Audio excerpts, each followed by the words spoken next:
donner sa vie complètement quand on sait qui est devant nous, qui se révèle à nous. Tout le monde pâlit, tout ce qui est bien du monde pâlit, tout ça devient totalement secondaire. Donc nous allons être transformés et le Seigneur va pouvoir œuvrer à travers nous. Et les œuvres qu'il nous fera faire rendront gloire à Dieu. Je l'ai répété plusieurs fois, mais c'est tellement important. Parce qu'aujourd'hui, nous sommes partout. J'entends ça, ça me fait mal. Des prédicateurs qui font des magnifiques choses, ils font même des miracles, des trucs, etc. Mais je vois bien que la gloire, elle tombe sur eux, non pas sur Dieu. Et les gens courent après les grands hommes de Dieu qui soi-disant ça. Il y en a des vrais dedans. Il y a aussi un paquet de faux. D'accord? Okay. Alors, la deuxième, ça va, c'est le corollaire de la première, mais ça va avec la foi. C'est l'obéissance. Quand on sait que notre Dieu est bon, que tout ce qu'il nous demande, fait pour notre bénédiction et pour en sauver d'autres, pour la bénédiction des autres, et que ça peut toucher, que ça peut être des fleuves de vie qui vont couler, qui vont amener la vie partout où nous allons passer, et donc on va obéir parce qu'on sait que sans Jésus, on ne peut rien faire. C'est lui qui l'a dit. Amen. On connaît son Dieu, et donc la véritable foi va accompagner de l'obéissance. Et Jésus a dit beaucoup de choses là-dessus. Il a dit, celui qui m'aime obéit à mes commandements. Quels sont les commandements de Dieu? Est-ce qu'il y a les 10 commandements ont disparu? Je vous défie d'aimer votre frère si vous ne pratiquez pas les 10 commandements. Je vous le défie. Vous pouvez les prendre un à un. Vous verrez que sans ça, vous êtes impossible. Il vous est impossible d'aimer quelqu'un. Est-ce que vous aimez quelqu'un si vous le volez? Est-ce que vous aimez quelqu'un si vous lui mentez? Est-ce que vous aimez quelqu'un si vous êtes adultère? Vous faites du mal à tout le monde. À vous, bien sûr. Mais à votre épouse, à vos enfants, il y a toujours des conséquences. Bon. Donc, quand Dieu dit quelque chose, et puis, savez-vous qu'il y a dans le Nouveau Testament beaucoup plus de commandements qu'il n'y en a dans l'Ancien. Je crois que dans l'Ancien, il y en a 700 et quelques. Dans le Nouveau, il y en a plus de 1000, plus de 1100. Ah, tiens donc. Et maintenant, Jésus a dit, celui qui m'aime obéit à mes commandements. Ça va de l'alpha à l'oméga. Alors, il y a eu certains préceptes qui ont été éliminés parce qu'ils n'ont servi de rien, il dit la parole. Et même Jésus dit en Ézéchiel, Dieu dit en Ézéchiel 13, c'est pareil. Dieu dit en Ézéchiel 16 qu'il avait donné, parce qu'ils avaient rejeté ces 10 commandements au départ, que Dieu leur a donné des préceptes qui leur étaient même nocifs. Donc ils ont été éliminés dans le Nouveau Testament. Il faut voir aussi ce qui a été éliminé, c'était des préceptes extérieurs qui n'avaient conduit à rien. Mais tous les principes moraux n'ont jamais été changés. Amen. Et dans le Nouveau Testament, il y en a beaucoup plus que dans l'Ancien. Et Jésus a mis la barre beaucoup plus haut. Comme je l'ai dit, il a dit, il faut aussi t'aimer de toutes ses pensées. Il a aussi supprimé des choses. Oui, Moïse nous a donné ça, mais c'est à cause de la dureté de notre cœur. Mais moi, je le dis. Mais moi, je le dis. Et chaque fois, il met la barre plus haut. Okay? Parce que s'il nous donne son Saint-Esprit, c'est qu'il nous donne en même temps le moyen d'être renouvelé dans notre intelligence, d'avoir les doigts de Dieu gravés dans notre cœur, et donc de pouvoir être interpellé dans notre conscience par le Saint-Esprit quand nous péchons. Amen. Jésus a dit, personne ne prêche là-dessus. Si vous ne demeurez pas en moi, je ne demeurerai pas en vous. Ah, qu'est-ce que c'est que demeurer en vous? On sort de la parole. 1 Jean 3,24. Celui qui garde ses commandements demeure en Dieu, et Dieu demeure en lui. Ah. On est loin on n'est pas sous les lois, je fais ce que je veux, je suis libre, etc. C'est le contraire. Ça veut dire que quand celui qui croit vraiment va obéir aux commandements, par amour, celui qui même obéit à mes commandements, par amour, et je dirais par intelligence, puisque quand on obéit aux commandements de Dieu par amour, pas par religiosité, par amour pour Christ, en sachant que tout ce qu'il nous demande, c'est parfait, c'est vraiment parfait pour nous, eh bien nous allons voir vraiment la main de Dieu sourire, nous allons voir sa puissance tomber sur nous, nous allons voir beaucoup de choses. Alléluia. Amen. Et nous allons être. Écoutez, je crois que la chose dont les gens souffrent le plus dans le monde, c'est de se sentir pas utiles. De se sentir que leur vie ne sert à rien. Et alors, ils font plein de choses pour faire croire qu'elle est utile, ils vont faire plein de boulot, de choses comme ça, des tas de trucs. Mais tout ça, c'est une illusion, ce sont des choses vaines. Mais quelle merveille donc, que le Seigneur nous utilise et qu'on voit qu'on est un outil dont il a pu se servir. Eh bien, je vous défie de trouver dans le monde quelque chose qui vous donne autant de joie. Je vous défie.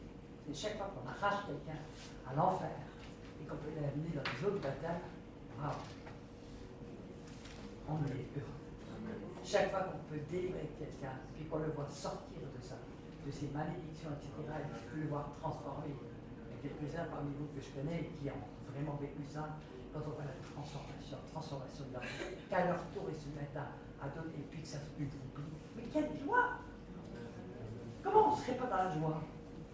On peut en prendre plein la figure et en même temps on est dans la joie. Alléluia! Cette joie, le monde ne peut pas nous l'apprendre. Amen. Donc je dirais que l'obéissance est encore un signe incontournable. Obéissance au Seigneur, incontournable. Qu'on ait la véritable foi et qu'on connaît son Dieu. Amen. Ça devient une espèce de... Obéir à Dieu, mais c'est une loi, même quand il nous demande des choses qui paraissent aberrantes. Et tout le long de l'Ancien Testament, vous voyez d'ailleurs Dieu demander et trouver son peuple en lui demandant des choses aberrantes. C'est quand même assez étonnant. Il demande toujours des choses complètement absurdes. On pourrait prendre l'exemple d'Élisée à qui il dit Élisée dit va chercher tous les pots vides des voisins là, et puis pop, il y a tout qui se remplit. Il n'y a jamais deux fois le même geste. Il éprouve, il nous éprouve. Voilà un des moments qui fait le plus rire, c'est en Luc 19, si je ne me trompe pas, ou Matthieu 19. C'est quand Dieu dit à Pierre, va et tire le premier poisson venu. Attendez, Pierre, un pêcheur professionnel. Il savait très bien qu'il avait pêché des milliers, peut-être des centaines de milliers de poissons. Il n'avait jamais trouvé un stataire dans le ventre d'un poisson, encore moins dans sa bouche. Il a obéi à Jésus, parce qu'il a appris à obéir à Jésus. Il tire le premier poisson venu et trouve le stataire pour payer l'impôt annuel de 2 personnes. Waouh! Amen. Donc, Dieu nous demande souvent, il éprouve notre foi pour nous en faire des gestes qui sont contraires à notre système de pensée et à notre logique et à nos expériences et à ce qu'on a appris dans les écoles, ce qu'on a appris dans les églises, ce qu'on a appris dans les facultés. Il fait souvent faire des choses aberrantes. Aberrantes. Moi, souvent, le Seigneur m'a éprouvé comme ça. J'ai obéi et j'ai toujours vu le fruit de cette obéissance. Quelquefois, il y a un certain temps. Mais j'ai vraiment appris que obéir à mon Dieu, c'est quelque chose qui a tout de suite des parts de fruit. Parce que je sais que je l'aime. Alléluia.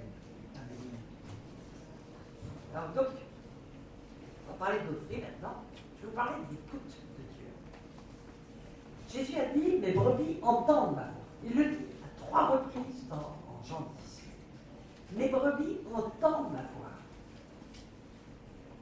Il y a beaucoup de gens qui me disent, mais je n'entends pas la voix de Dieu. Ben, c'est peut-être parce que ce ne sont pas les brebis du Seigneur. Dieu ne parle pas avec une trompette ni un chauffard, ni par SMS, ni par mail. Comme il peut le faire, c'est normal. Dieu parle tantôt d'une manière, tantôt d'une autre, mais ceux qui sont dans l'habitude de marcher avec leur Dieu entendent sa voix.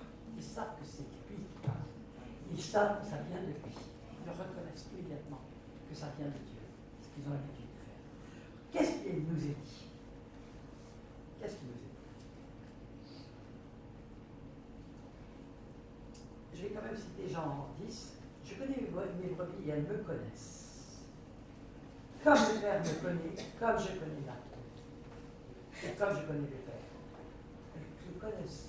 Elles me connaissent comme ils connaissaient, enfin comme le Père, comme le Père le connaissait. Vous rendez compte? Mes brebis. Mais vous ne me croyez pas parce que vous n'êtes pas de mes brebis. Mes brebis entendent ma voix, je les connais et elles me suivent. Elles. Donc les brebis entendent la voix d'ici. Qu'est-ce qu'il est dit aux 7 églises de l'Apocalypse? Si quelqu'un a des oreilles pour entendre, qu'il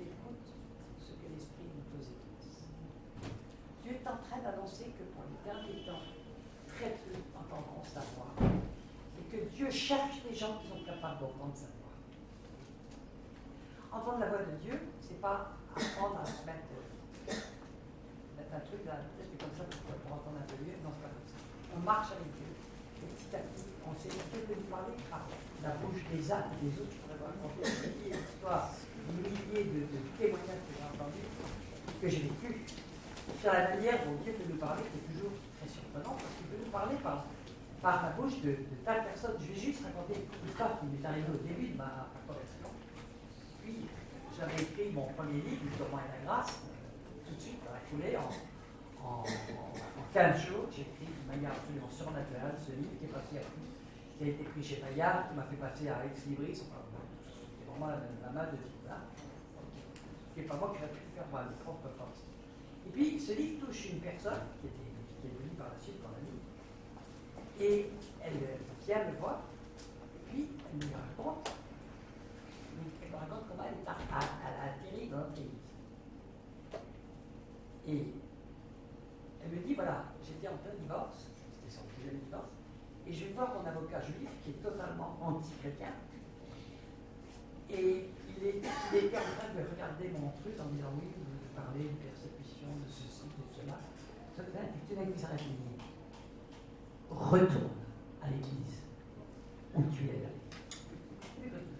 Alors la pièce numéro 4, la pièce numéro 6, elle a été sidérée parce qu'elle était venue dans notre église 8 jours plus tôt, comme c'était un ancien américain, elle était super bien habillé. Et comme on venait d'avoir des problèmes avec des journalistes qui étaient arrivés sur l'islam, qui voulaient faire un reportage, et puis qu'ils avaient dit que des trucs complètement idiots derrière et complètement faux, ils avaient trouvé vraiment les 10 personnes qui pouvaient dire que des sottises, qui étaient partis et bâtis dans leur article là-dessus. L'église était devenue un peu méfiante et le pasteur l'a pris comme une journaliste. Donc il a fait poireauter pendant toute la journée, sans prendre, et à la fin il a dit, je suis désolé, on s'en va. Et il était convaincu que c'était une journaliste. Et donc elle était décidée, elle disait, Dieu veut plus de moi, Dieu veut pas de moi. Elle était d'abord allée dans une église catholique. Et puis elle avait dit, après, voilà, je cherche Dieu, mais je sais pas comment le trouver. Bien sûr, oui, mais vous cherchez-le, mais vous allez le trouver, machin. Ah, mais vous êtes en train de divorcer. Ah oui, ça c'est vraiment embêtant, Dieu ne peut pas vous accepter comme ça. Et puis à ce moment-là, vous savez, elle était devant une petite table comme ça, puis elle voyait les pieds du prêtre. Regardez comment Dieu parle. Les pieds, même quelqu'un qui n'était pas mort avec lui, mais Dieu parle quand même. Hein. Il a parlé à Adam, qui était pécheur, il a parlé à Cain, qui était son frère. Bon. Et puis on en a plein d'exemples. Elle a parlé à Pharaon, elle a parlé. Bon. Elle voit les pieds prêtre qui est passé à la table, je n'ai rien contre, mais elle voit, il y a la marque des chaussures, c'est Méphisto. Elle a su que c'était Dieu qui lui parlait, elle est partie. Après, elle a acheté son avocat, qui retourne dans l'église où tu es allé. Et elle a compris qu'elle devait retourner dans l'église où tu étais à l'époque. Et là, le pasteur m'appelle, et puis il me dit, écoute, puisqu'elle est arrivée par ton livre, ben, tu vas t'en occuper. Et il la reçoit, il dit, tu vas t'en occuper. Et le lundi suivant, c'était très très drôle parce que j'avais la télévision suisse qui était venue pour le voir et me filmer dans une réunion. Et finalement, ils n'ont fait que la filmer, elle, parce que c'était une fontaine de larmes qui était en train de se convertir. Quand il dit que Dieu parle tantôt d'une manière, tantôt d'une autre, il peut parler par qui il veut, il peut parler par une ânesse. Moi, c'est ce que je dis toujours quand on me dit qu'il faudrait qu'il porte le voile. Je dis que la première ânesse qui a parlé de la part de Dieu, elle n'avait pas de voile.